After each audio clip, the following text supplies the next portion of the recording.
Hi, I'm Emily, And I'm Julia. and this is the Bad Me podcast. Welcome, welcome. It's so nice to have you with us today.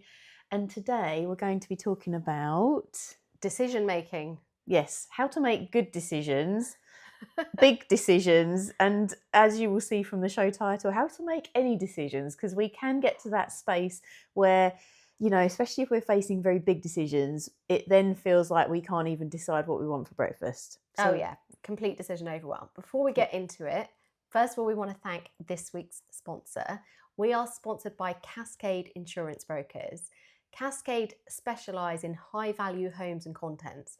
So if you've got a high value home or you've got specialist contents like art or really precious jewellery, they're really amazing at finding the right policy for you. And what's different about Cascade Insurance is because they're specialist brokers, they know all the policies. They can find a policy that really works for you, but also they will make sure that if you have a claim, they will help you make that claim so you get paid out. Because we've all had experiences where we make claims on our policy and then we don't get paid out as much as we should do. It's run by Julie and John Lawson, who are fantastic, and between them they have over 50 years of experience in insurance. They also specialise in insuring your business and particularly in the care sector. So if you've got any specialist insurance needs, please contact them, and you can find out more at cascadeins.co.uk. So that's our sponsor. Perfect. Before we get into today's topic, how's your week been? My week has been really good. Seeing clients, helping them. I had a really great success story of one of my clients. She was working towards getting a job and she had a successful interview and she got a job, which was amazing. So that was brilliant. I also attended a brilliant course on brain revision for hypnotherapists run by Claire Edwards. And Claire was fantastic in just really just cementing knowledge and just finding new ways to explain it to clients. So what is brain revision? So brain revision is just literally what we will do with each client in session is we'll talk about what's been good, and then we'll talk about what remind our clients what is happening in their brain. So similar, like when we talk about topics on the podcast, I will link it back to, that's because our brain thinks this, or our primitive brain does that. I do that live and make it relevant to clients in session. And so she was sharing what she does in her practice and how to make things more real for clients and different ways you can explain it. And it was just a really, really great course. And the way she weaved stories to make what's going on in your brain applicable to clients in real life was just fantastic. I love that. I've had a really similar week because I've had lots of client successes this week. I've had 2 clients get new jobs, and one of the things I do as a career coach is I put them through live interview practice, because my clients are all incredible, capable people, but they might not have interviewed for a long time, or they might get nervous at interview and not do the best job of representing themselves. So that was super satisfying. They've both got jobs they're going to love. And then one of my clients got nominated for an industry award.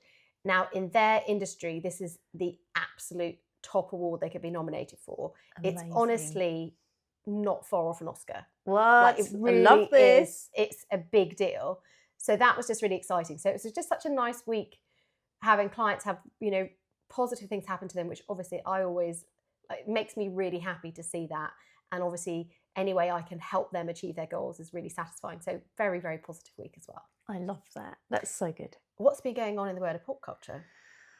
I kind of don't want to talk about it, but I also feel like I have to talk about it. So on Netflix, wonderful Louis Theroux, who obviously has a very long history of going into these fringe communities. I think it's probably the best way to put it, or people into communities that are challenging and he has got a really obviously great experience and reputation as making as a documentary filmmaker. So his new one for Netflix is called The Manosphere. Oh, interesting.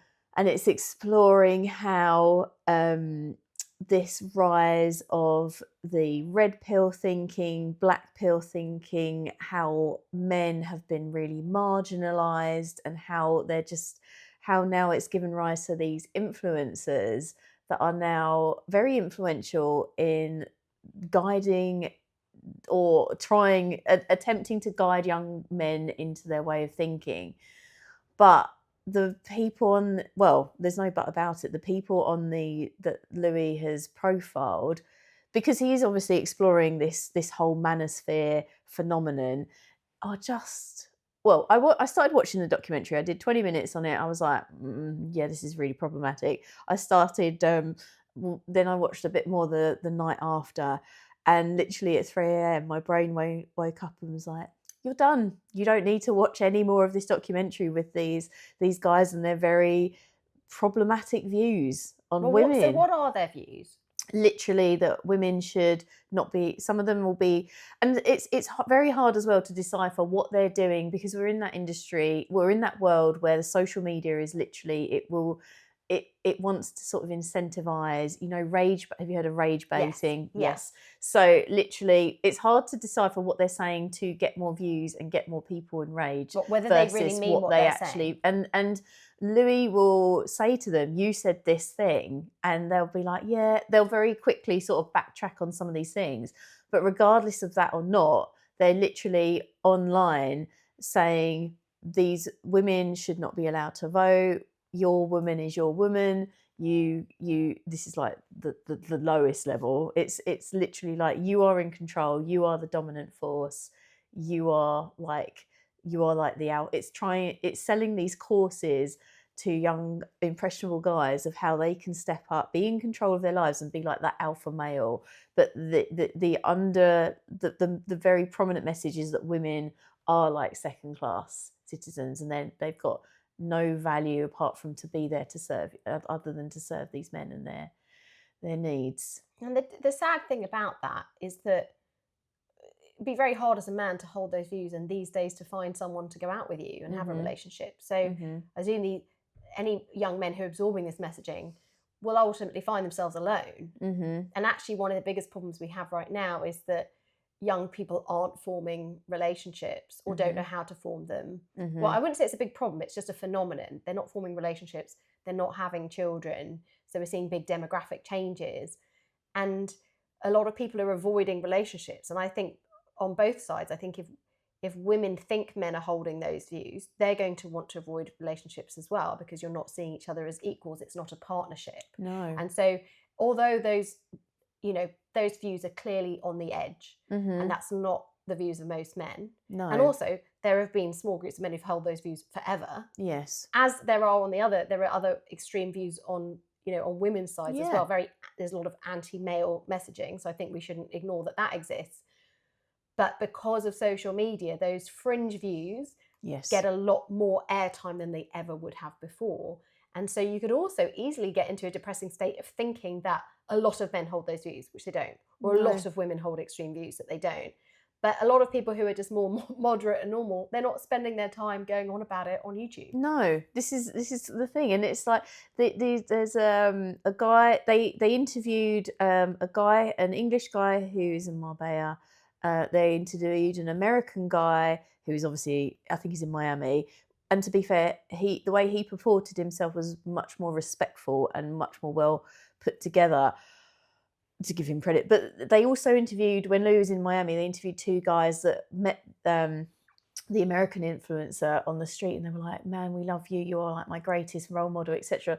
But these guys, I'm like, I don't know whether they subscribe to the whole the whole 9 yards nearly of like women should be in the kitchen seen not heard, but these guys who were following this particular American influencer, they had been through some real hardships, like loss of a brother, living in a car in extreme poverty, and that is that it's the fact that they're preying on these people that have been through real difficult times, and they're just latching onto the fact that these people have something within them that want to make them strive and do better, and they're just sort of hijacking it. But I think, just to finish up on the manosphere thing, you are so right about, there's also in feminism, there's very extremes of this. There's people that and I think it's the same for the manosphere. There's the people that have been given, again, now new profile, not just on the internet but in a Netflix documentary, but all the way through to people that do recognise that young men are having a really difficult time. And even from what I understand, that people like Andrew Huberman are lumped into this manosphere space, which is slightly very different. Yeah, It's or even people interesting. like Jordan Peterson, who Yes. actually teaches really positive Yes. messaging for young Yes. men to help them build their confidence, Yes. get their lives together, and then feel like they can come to a relationship from a confident space, which is almost Yeah. like the healthiest place to come to it. Mm-hmm. So I think there are lots of people out there who are spreading positive messages. I do think it is a symptom that I think young men are having a tough time. Yes. And maybe women support each other more in a peer community base. I think men often look for role models. Yes. So we need lots of positive role models out for them. But I think generally we do need to have more conversations with young people about what healthy relationships look like in both directions, how to show each other respect and support and meet each other's needs. I think that's the healthy answer to this, is not going and kind of seeking these extreme messages. Exactly. And especially when the people that are saying these extreme messages online are literally like, we don't give a damn about anything or anyone, we're just here to make money, and basically we're going to say whatever it takes to just get views and likes and just boost our income. And it's like, it's saying to the followers, buy my course on how to be like the top dog in dating all the women. Yeah. Buy my course in cryptocurrency and FX trading. But actually you've made your money by just getting views and followers on Instagram and selling them shitty courses. Well, basically. It's a snake oil salesperson, 100%. isn't it? And I think people should really think about, when they're following that kind of content, really think about, who am I following? One of the reasons my clients come to me as a career coach is because I've had a career and I got really senior and I've held senior leadership positions. So I've done the thing they want help in. Yes. Really look at the people whose messaging you're listening to. Yes. What have they achieved in their life themselves that they've done, that they've experienced, not that they're telling you about? Has the 24-year-old really gone and built their business? Exactly. Have they really gone and had healthy relationships? There are a lot of these influencers, they are single. Yeah. Right. And they're talking about relationships, but have they had them? So I think it's also just being a bit wary of whose messaging you're listening to as well. Exactly. And don't be afraid to like check out people's credentials. Similar to like you said, obviously you're a very well established and experienced career coach and you're awesome at what you do. But like, even when I'm looking for a personal trainer, I will look at them. Yes, definitely like have someone that emulates the kind of traits and the standards that you want to uphold, but think about where you're at. So I will look at, how old are they? Like, what is, have they like perhaps been an older woman? Do they know what it's like to have like not a difficult relationship with food, but do they emulate your journey and what you want to achieve? Do they understand your position and do they have the skill set and the expertise to lead you through that? Yeah, absolutely. And we all need guidance from different people. Definitely. Before we talk about today's topic, I just want to remind everyone that we have not one, but 2 Bad Bee resets coming up. We do. On the 7th of June, we have our very first in-person Bad Bee reset at the amazing Azara Therapies in Benidorm. It's going to be delish. So excited. And then also on the 1st of June, we're reopening our 6-week Bad Bee reset online. So if you can't come and join us in person, you can join us, or you can do both. Yes. Join us for the 6-week reset to really take some time out for yourself, build your inner confidence, get clear on your goals, build healthy relationships, get your energy back, but in a really nice, gentle community setting. So we will share details of those in the show notes. We will. And one positive pop culture moment to finish on, which was just like iconic. So Zendaya, obviously she's been with Tom Holland. Well, I say obviously. I didn't know that. Exactly. That's why I was like, check yourself. Let's see if I know something. Oh God. Is he Spider-Man? He is. Okay, yes. I was like, this is where you're going to say to me a really niche Tom Holland role that I don't know about. But thank God you said Spider-Man. Right. Yes, he was Spider-Man. They've been together for several years now. They and recently there's been this rumor that they've cemented their relationship and got married. Neither one has confirmed. They're typically very private about their relationship. But Zendaya turned up at Paris Fashion Week for Louis Vuitton, and she looked absolutely stunning. I will put a little link in the show notes for people that want to see it. But yes, she was in this wonderful white, it's like a shirt dress, but it was very tight. It was a lovely structured shirt, which went out into a really wonderful white voluminous skirt, which was shorter at the front but like longer at the back, and she just looked wonderful. And she obviously walked in looking like the fire bitch that she is. She kept her hands in her pockets most of the time, very tellingly.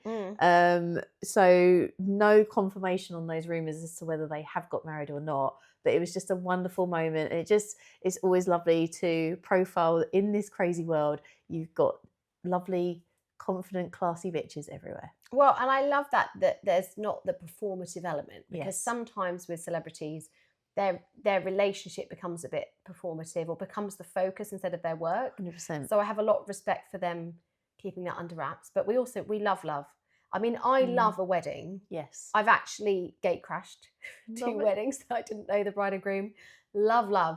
So if they're married, congratulations. That's really gorgeous. But I actually quite like that. That was very discreet of them. Yeah, they're not.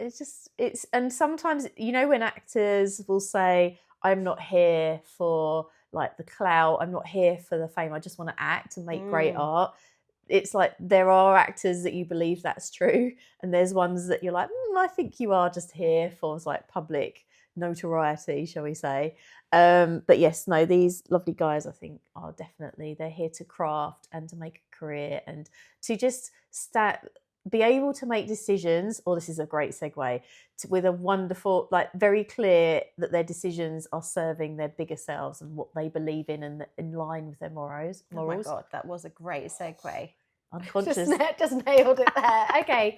Well, look, you segued into it. So why don't you start? First of all, why did you want to talk about decision making today? I feel like decision making is something that we have to do in our everyday lives, right? From whether, and we will, this is my mental note to you. If I say it to you, I'll remember to talk about it. We need to talk about decision fatigue as well. Yes. Okay. So yes, decisions is something that we will do on a daily basis, whether it's what we are eating, what we're wearing, to write it down to who do we want to marry.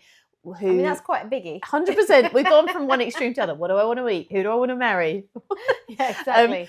Like, where do I want to live? And it's just something that we can feel very paralyzed in, and we can get into a situation where we're trying to logic our way through it, and we're trying to rationalize the pros and cons, and we can get into that space, especially if we've got big decisions to make, where we can start to feel like we're not good at making decisions. And then we know with our brains that if that's what we believe, then that naturally is the evidence that our brain flags to us.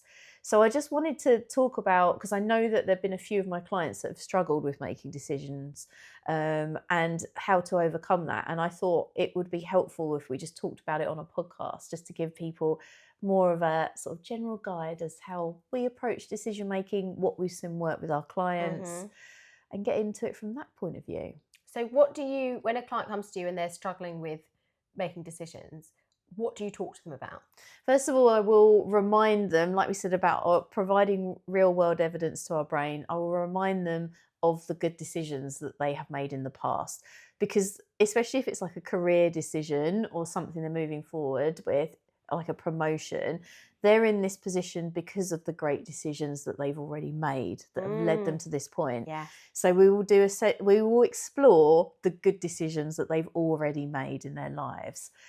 And then what we will talk about in terms of, there is definitely value in terms of doing a pros and cons list. But as I say to them, it's like how you feel about the pros and the cons, because there's no good you making having 10 pros and they're all being great. Say you're going to date someone and it's like really great, like has a nice car. God, that I can't believe that was the first thing that came to me. Really kind, great with my parents. Let's start with that. Really kind. Nice cars are now third on the list. Right. Upstanding moral member of community, but the con is he's a serial killer. Yeah. It's. I mean, it's quite a major con. Exactly. But it's like you can't necessarily go, although you do a pros and cons list, you can't necessarily go, I've got 10 pros and 1 con. It's about thinking about, so doing the pros and the cons, but also maybe rating like how like important they are in the decision making. And also, once you've written down that pros list, what I will and cons list, typically what I'll get clients to do is just leave it. Just go and do something else. Let your brain have space to sort of let all that knowledge that you've just put onto paper settle before you start making a decision. Also thinking about like a decision as well in terms of your future self versus your now self, and like imagining it on a scales, I find is quite helpful as well. Because if you're making a decision for which is purely for your future self, but is bringing your current self no joy, it's going to be just like we spoke last week about the motivation. And if you keep making decisions and you keep challenging yourself, but there's no reward at the end, if you're just doing a decision, if you're making a decision about your life, which is purely to do with future you and nothing to do with you now, it's sometimes harder, especially when you move forward with that, to feel connected to that decision. Wait, so what's an example where something might seem like a good decision for your future but isn't right for you now? So it might be that for it, like I think you referred to it beautifully when you talked about your client that has been offered a new opportunity to go for that. She's smashed out this level, A-class chef's kiss, and now she can go again to the next level, but actually she's got very small young kids. That I think is a really lovely example of perhaps, not that it doesn't serve her, but it might not be in the best interest of you now. Yes. Thinking about how likely this opportunity might come up again in terms, because sometimes with some companies, promotions and opportunities will come around again.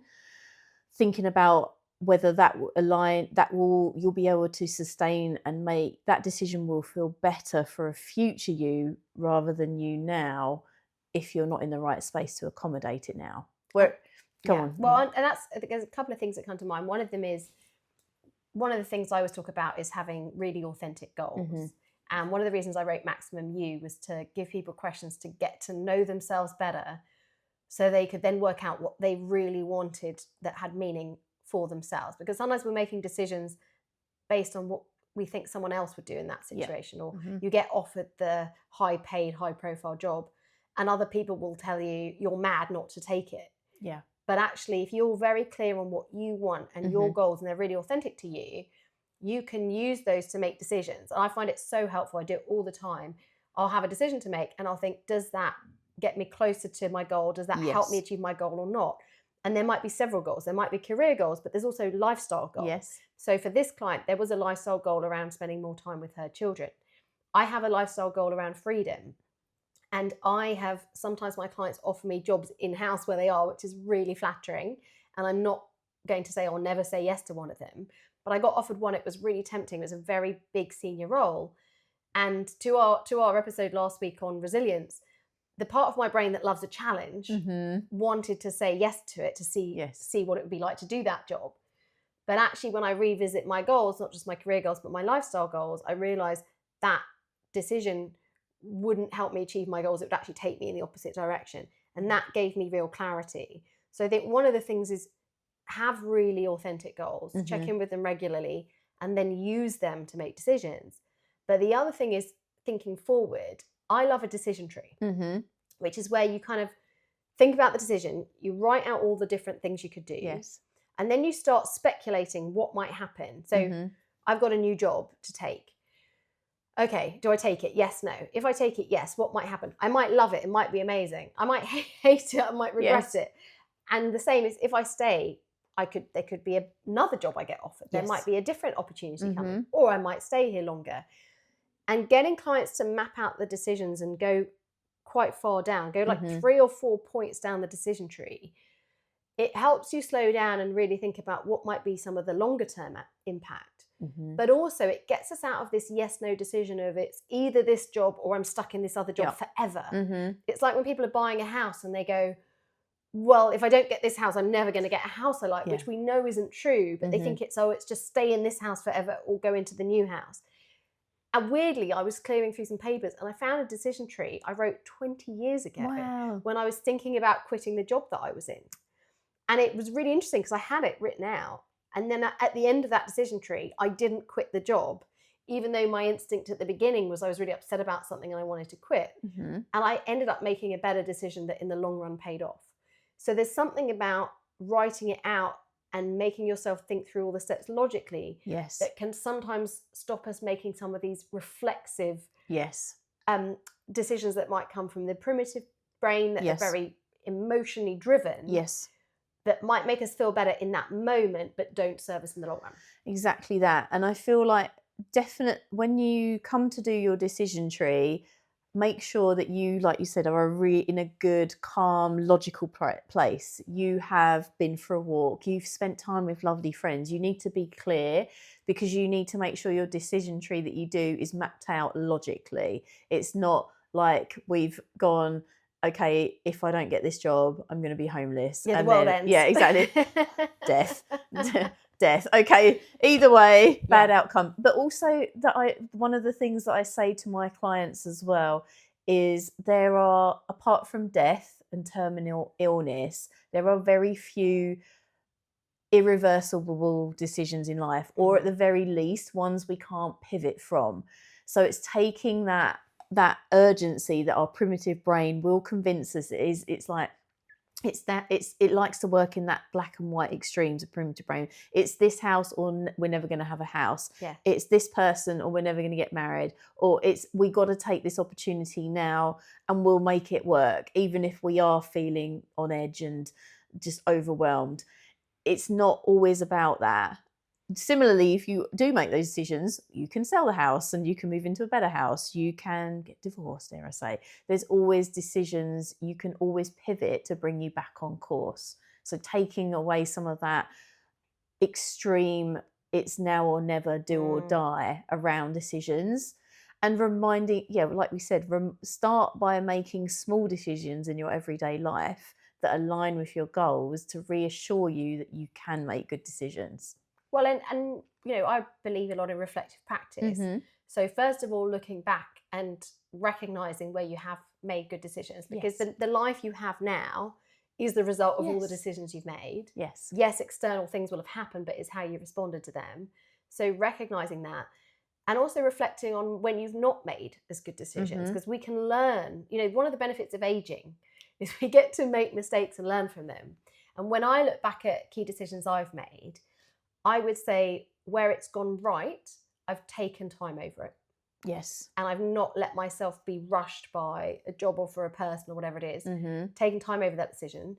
And where they've not been as good decisions has been where I've made a decision quite reflexively, or I've let myself be rushed through it. Yes. And so, and it'll be different for everyone, but reflect and go, when were the decisions good ones? What helped me? Was it I got advice from professionals?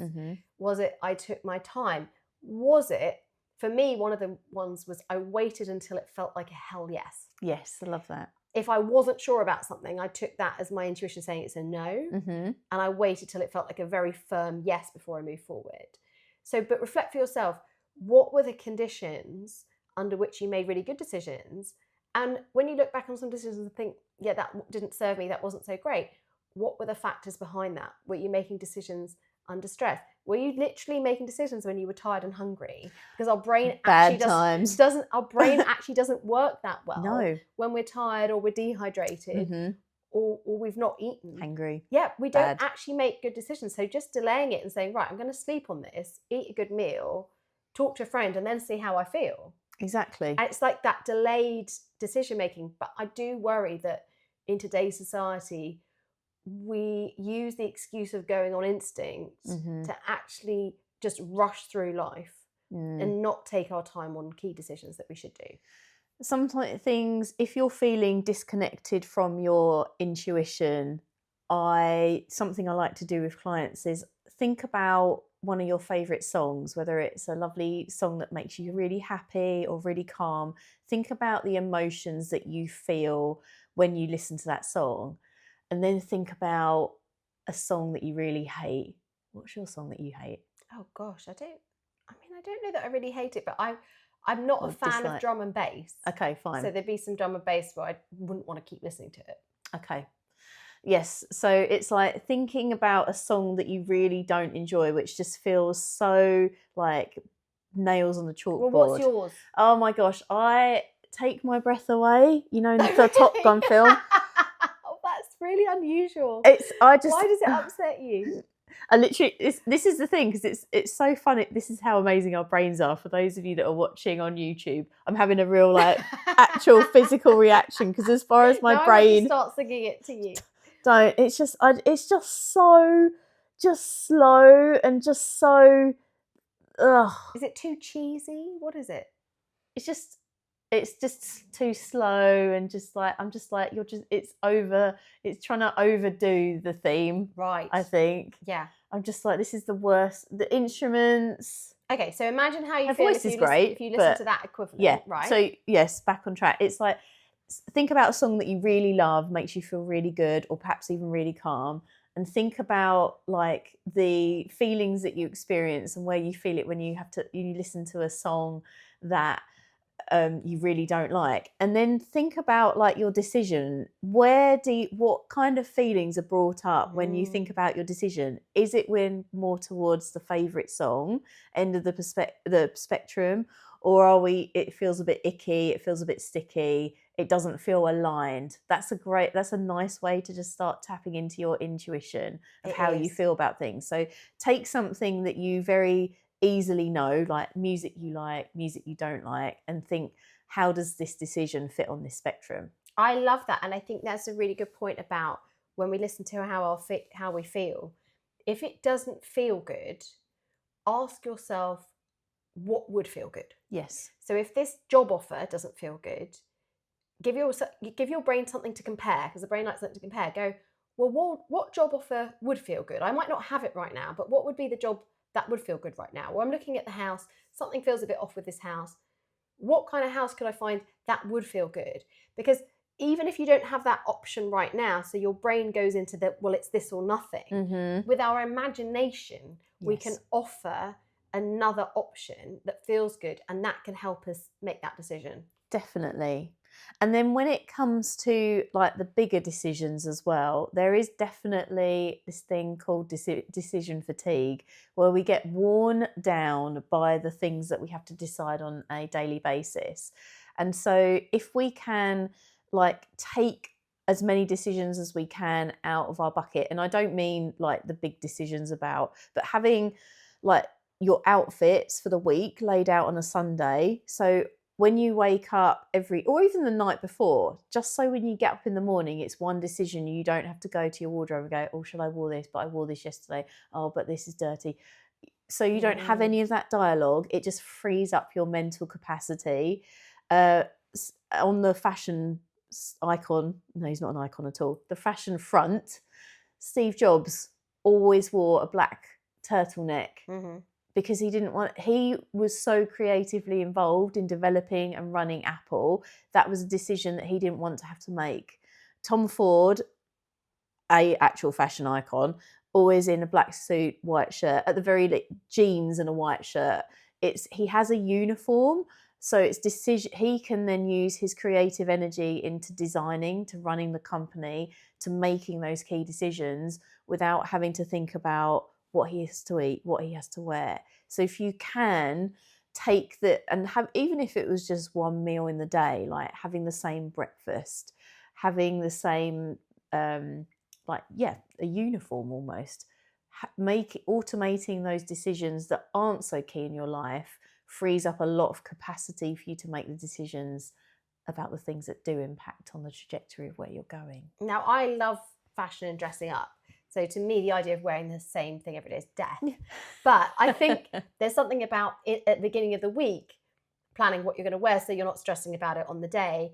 Again, with food, I like variety, but I do think planning at least your kind of weekday meals. Yes. Because when they're not planned, or your fridge isn't stocked with the healthy meals, or you don't know what you're having for dinner, then when you get to the end of the day, when you've already had to make a lot of decisions, so you have that decision fatigue, you're more likely to just go for something quick that might not be as healthy. Yes. So I do think if like me, you're somebody who prefers more variety, but still thinking about it ahead, then again, I think that's where the brain quite likes routine. Definitely. So sometimes having a routine about how you do your day. So certain things like exercise happen on autopilot. Your brain Yes. goes, oh, it's just this time of day when I stop and do some exercise. And then it doesn't have to have the weight or energy of a decision. You're just doing it automatically. Exactly. And then that also has the benefit of keeping your primitive brain calm. So you are feeling more in access and able to access like your logical and intellectual brain. So you can make that decision of what you want to do moving forward from a more calm, centered, logical, less emotionally, it's do or die, black or white place. So, yeah, routine, leaning into your routine, doing those things. Also, you mentioned earlier about speaking to a close friend. Definitely with decisions, speak to people who are your close confidants, who have your best interests of heart, and be aware of starting to ask everyone for their opinion, because there is the situation where, yes, you can ask everyone, but everyone's going to have different answers, which ends up with more confusion. Plus, no one actually has to live with your decision other than you. You are the one that's going to, and yes, you can pivot, that acknowledged, but you are going to be the one that has to live with the decisions that you make. So, only asking a few people rather than overwhelming and leaving yourself in an even bigger muddle by asking everyone is just not the way to go. And I think it depends on the thing you're making a decision about. Yeah.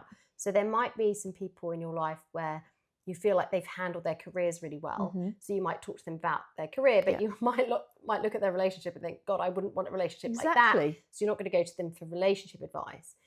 I do think sometimes there are decisions that that you kind of want to keep to yourself in a way. So a really big decision I made in my life was when I left my job in banking. And I had a senior job, I had a high profile, I was really well paid. And so a lot of people, I would say most people in my life, admired that and thought that was all a really good thing. And I decided I was going to leave banking and set up my own business, which to a lot of people seemed quite risky. By the time I made that decision, as I said, the best decisions, I'd really taken my time over it. I was really sure about what I was going to do. And so before I did it, I did not publicize it to many people. In fact, to hardly anybody, because I knew that that decision would trigger a lot of people. They would think, why on earth are you leaving this really kind of well-paid, high-profile job? And it would trigger their insecurities or how they would be afraid to leave and set up their own business. And a lot of people, by the way, after I'd made the decision and I told them, they actually told me how much they admired me. And a few people in banking who were quite senior came up to me and said, I wish I could do what you're doing. Love that. But I don't have the confidence to do it. So I kept that to myself. And then I actually surprised people with it. And I remember having to tell my mum, who is much more risk averse than I am. And I did it when my sister was there. And my poor sister, my mum was in the bathroom. And I told my sister, all right, I'm about to tell my mum that I'm leaving my job in banking. Brilliant. And my sister's like, don't do it while I'm here. Why are you doing this? I was like, no, I need your support. Safety numbers. Yeah, exactly. And so I really had to manage the messaging with my mum because, you know, for my parents, they thought you only left a job when you got fired. Yeah. Yeah, it's true. The idea that you would voluntarily leave a well-paid job in an investment bank, it just seemed, I think even 10 years later, it still seems like complete madness to them. I still think they're waiting for the call where I say, yeah, I've gone to like work in a bank again, and they can celebrate and relax. Yeah. So sometimes there are decisions that once you've made it or you're really sure about it, maybe don't talk to lots of people about it because they might get in your ear, they might make you doubt it, or you might just get tired of having to justify yourself. And it's actually sometimes there's a time once you've decided to just stay quiet and just execute it and then tell people when you're on the other side of that. And that can even be things like difficult things like going through a divorce where actually you don't want to keep talking to people about the fact it's happening. Very true. You want to get through it, get on the other side, and then talk about it when you're ready, if at all. Yeah. So being mindful of who you get advice from, but then also maybe having a bit of a moratorium where you're not talking about it. And also when it comes, if you are asking people for their advice, what is it that you want them to say to you? Like, what is it, what is it that you're seeking? You're going to this person because you already have an inkling that they're going to tell you, do this, and they're going to support it, or they're going to they're going to give you their opinion, and you're going to them subconsciously or consciously because you know you're going to have some inkling of the answer they're going to give you. So what is it? Oh, so why is it even that person? Yes. I want to spring an example on you. Apologies for this. That's right. But you've more recently decided to go it alone and set up your own business. Yes. Obviously, I did it 10 years ago. Yes. What helped you make that decision? It was you. You know. Well, no, that's not why I'm asking. Oh, I do feel like as well, especially if you are, it's something I thought about for a long time, and like 10 years, a long time. And it's literally like you do get to that point, and I've had so many, like my other half is wonderful. I've got very close friends that are wonderful, and they've always been very supportive of my dipping the toe to the point where I have handed in my notice before and retracted it. But it was literally like you said to me, and it hit it when your brain is ready, because you could say that I've obviously stayed in a career and I've been thinking about leaving for a long time to do other things.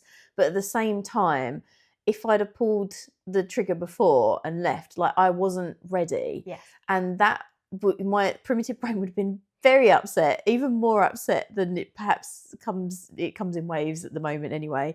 But it's like your brain is ready when you're ready, and that is the best time, and you'll know when it's the right time just instinctively. But you said to me, you're like, Julia, because I'd had a bad time at work, and I was just like, it was a culmination of just feeling quite unhappy. And you said to me, Julia, you've either got, what did you say? It's time to shit or get off the pot. Yes, I put it so elegantly. Yeah. You've either got, basically, it's time to either just do it or decide you're not doing it. Exactly. And then free yourself from that decision of like not doing it. So yes, it sometimes, yeah. And I probably did tell you because I knew you would tell me this. And so it was like, you wouldn't have brought it up with me because you know me. You knew I would have pushed you on it. Exactly. And I do find that sometimes with my coaching clients where I've had a long-term relationship with them and I'm a bit more directive than purely coaching, that they will bring things up when they're ready for me to kind of push the button for them. Exactly. And it's just been spending time with like my wonderful other half and my friends that have like supported me and then obviously having that conversation with you has just led like me to the point where I'm like, I'm ready, I will make it work, and just having like that inner belief that I can do it. But what was key days? You waited till it really felt exactly. Right. And when I left banking, I'd been thinking about it for a few years. Yes. And I waited till it felt right. Yes. And I think a good final point on that decision fatigue is sometimes we've got fatigue because there's just a decision that's going round and round in our head all the time. And I do have a lot of clients in the city where they will leave to set up their own thing at some point, and they keep thinking about it. And one of the things I say is, let's make a decision now to not make a decision on that for 6 months. Yeah. Like sometimes it's just give yourself a break from the decision. It's like, okay, I think I want to leave and set up my own thing, but because I don't feel sure now, I'm just going to decide I definitely won't do it. Exactly. For 6 months. Yes. And that gives your brain some clarity. And that can be in any area of your life. You know, I've got friends who there's challenges with their children. Which schools do they go to? And either there's an obvious school to move their child to, or they just say, we think we're going to move the child, but we're going to wait till the end of this school year and then we'll make the decision. So sometimes you have to, if the decision's not clear, you have to give yourself a break from even thinking about it. Exactly. And one final thing I just want to mention is that sometimes people will come to you with a decision you have to make, and there'll be an element of FOMO, so fear of missing out, connected to it. Do you want to come out with us? Do you want to come away on holiday with us? But again, it's where does that decision sit on being aligned with your goals?